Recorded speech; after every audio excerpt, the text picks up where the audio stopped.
Hi friends, welcome back to the channel. We have a good old-fashioned recipe video for you today, and I think you're gonna love this one. If you watched my last vlog, this was highly requested for me to show you the best protein pancake. This is actually Jason's creation, so I do not take the credit, but I have studied him. I've got the notes, I've got the quotes from the man, so we're gonna go through and show you the whole recipe. This is featuring the Ghost pancake batter vegan protein. This is not sponsored, I'm not affiliated with them. I just truly enjoy their proteins, especially the vegan proteins.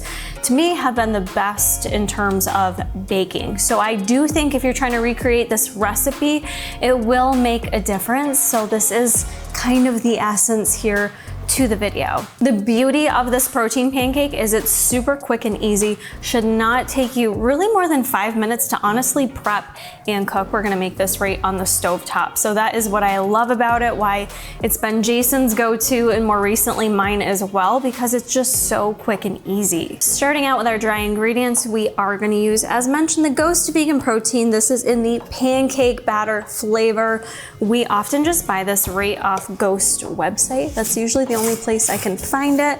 But the vegan protein, if you've never tried it before, it's a combo of pea protein, organic pumpkin protein, and watermelon seed protein. That's a really cool combination. I've actually never seen this from any other brand that does plant-based proteins. 20 grams of protein in a scoop, 5 grams of fiber, 1.5 grams of fat. So for this, we are gonna use 1 full scoop of that. And you can definitely use different flavors of their vegan protein. There honestly hasn't been a flavor I've tried that I haven't liked. They came out with gingerbread seasonally this past year, at least, is when I started using it, and it was so good. I really hope they bring that one back. Maybe make it all year round would be ideal. I should mention this recipe does make up 1 good size pancake, but if you want to double this recipe and make a couple or make like a massive pancake, you could do that as well. For the flour for this recipe, I'm gonna use gluten-free oat flour. You can use any other kind of flour, but the oat flour really does kind of give it something special. If you can't find oat flour in the store, it's actually kind of hard to find. You could always buy whole oats and just grind them up. That's an option as well. And we're just gonna add in 10 grams. You'll find, because we are using a vegan protein, that it kind of acts a little bit as a starchy base in a way, so you don't need as much flour in it. But if you're looking to get some more carbs and bump that up, you could add a little bit more.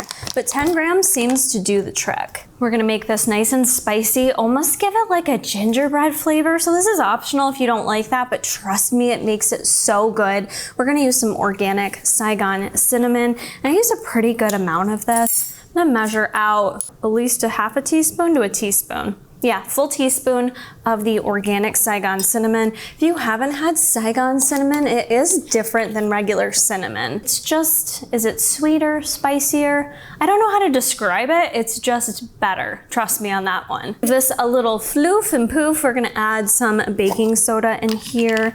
I'm just using a teaspoon, but I'm not using the full thing. I'm just gonna use about 1/4 of a teaspoon of our baking soda. Last dry ingredient step for this recipe, we are gonna use just some instant coffee. If you don't have this on hand, it's okay. You can omit this step, or if you don't want coffee in your pancake, you can omit it. But there's something about using coffee in baking that just brings out the flavor. So we're gonna be adding in vanilla. You'll find coffee, like I've used it in brownies before, other baked goods. It really just has a way of bringing out all the flavors together beautifully. You don't necessarily taste the coffee. I don't get a buzz from eating the pancake either, but if you are making this late at night, maybe you wanna omit it, but we're gonna do 1 teaspoon of that. I'm just at this stage gonna go ahead and zhuzh up all the little dry ingredients together. Just ensures that everything is mixed really well before we go to our wet ingredients. I know I keep saying everything is part of the essence of this pancake, but pure pumpkin really does bring it all together. We always have canned pumpkin in the cupboard. Highly recommend you do that. It's so good to add into baking. It can be used as a substitute for fat in recipes as well, but it's a great way to add in some fiber, a little bit of extra nutrition, vitamin A. It makes baked goods taste so good. Like, it gives it that moist consistency to it. So I'm gonna add in about 10 grams. We'll measure that out just for consistency purposes. It ends up being like a tablespoon. Next, we are gonna use an egg white. I'm just gonna give that like a little zhuzh, little whipping before I add it on in there. I need to measure anything else at this point, so I'm gonna take it off the scale. Next up, we're using Madagascar Vanilla. I'm gonna use a little capful. You don't have to have this exact thing on hand. If you have vanilla extract, that'll work as well. For sweetener, we really like using the Stevia drops. You can get these in a ton of different flavors. These are so easy to add to baking. To me, it tastes better than adding in like the granular Stevia.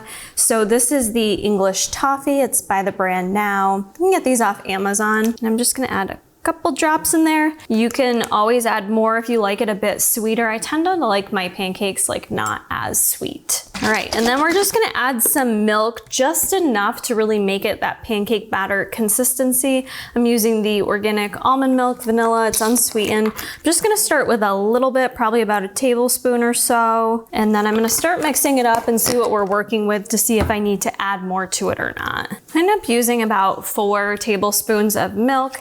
This is the final consistency. For me, it is. You can see it's a little bit thicker. If you want it a little creamier, make it go a little further, just add more milk for your desired consistency. It smells so good though. I can smell just a little hint of the coffee in there, but this is ready to go. So we're gonna head on over to the stove and cook this bad boy up. So we're gonna do low heat on the stovetop, get this pan heated up, and I am using an avocado oil cooking spray to just spray our pan. We're gonna let that heat up for just a bit before we throw the pancake on there. I like to use a rubber spatula because it really helps clean the side of the bowl and just get everything out of there. Now I'm just gonna, it's a little thick going on, so I'm just gonna kind of spread it into a nice circular pancake, but pro tip from the man Jason Corey himself, he says do not smush it. Don't smush it too much. That's looking pretty friggin' perfect, if I do say so myself. All right, so low heat, we're just gonna let her sit for a few minutes while it cooks. You'll know when it's ready to flip, when it's got a nice kind of consistency on the bottom and it becomes flippable. If a pancake's all like soggy and flopping around, it's not ready to be flipped. So just wait till you can really get a scoop under it and we'll flip her over.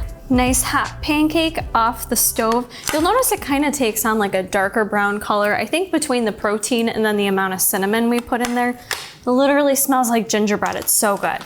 Also optional to spruce it up a little bit more, we're gonna add some mini semi-sweet chocolate chips on top. You don't even need a lot, but just like, I mean, that kind of looks like a lot. Little mini chocolate chips seriously go so far, man. Love adding those on to like oatmeal or a pancake. Now to add it a little bit sweeter, I'm gonna do this coconut palm sugar and just sprinkle a little on top. I don't know why, but I prefer it like less sweet in the actual batter, but then adding that little bit of sweetness on top, just taking like a little sprinkle of it. It also just adds like a little sugary crust on the top, if you will, making it sweet in each and every bite, which is kind of why I like it. This smells up the whole house like it's the holidays in here. I really enjoy it. So we're gonna take a bite of this to try it out. But you can see, can you tell the thickness on that? That's like a nice thick pancake. One of the things I like about this is just the fact that it's high protein and it's not super high in carb. Like it's 20 grams of carbs or something like that. You can obviously modify it if you want more carbs, but I do like having some like lower carb, high protein options as kind of like fillers throughout the day for me in between my meals. I'm someone that likes to eat several times throughout the day. Something like this to me is just like a perfect filling snack. It just melts in your mouth. I like mine a little more undercooked. When you add pumpkin to things like pancakes, it does kind of give it that moist, like almost undercooked texture, which I really like. If you don't like that, just cook it a few minutes longer, but oh God, this is so good. I'm also gonna make these up this weekend and try them for breakfast the next day. I haven't done that yet, where I put them in the fridge overnight and then eat them the next day. By the time this video goes live, I'll likely have done that, if that's a good way of doing it too, because I love having protein pancakes for breakfast for work, just because I'm super busy and it's something easy you can eat like when you're driving in the car or while you're working if you don't mind it being cold. All right guys, that is gonna conclude the world's best protein pancake recipe video. I hope you do give it a try. If you do, make it Throw it up on your socials, tag me over on Instagram. I love seeing it when you guys recreate the recipes. If you guys want a code for a discount from Ghost, go let Ghost know they should give me a code. That would be cool. In the meantime, I usually support Max Tuning or someone to get a little discount off their website. But that's gonna be it for me, guys. If you do wanna see more recipes, things like that, be sure to comment on the video, like the video, subscribe, do all the things, and I'll see you in the next one.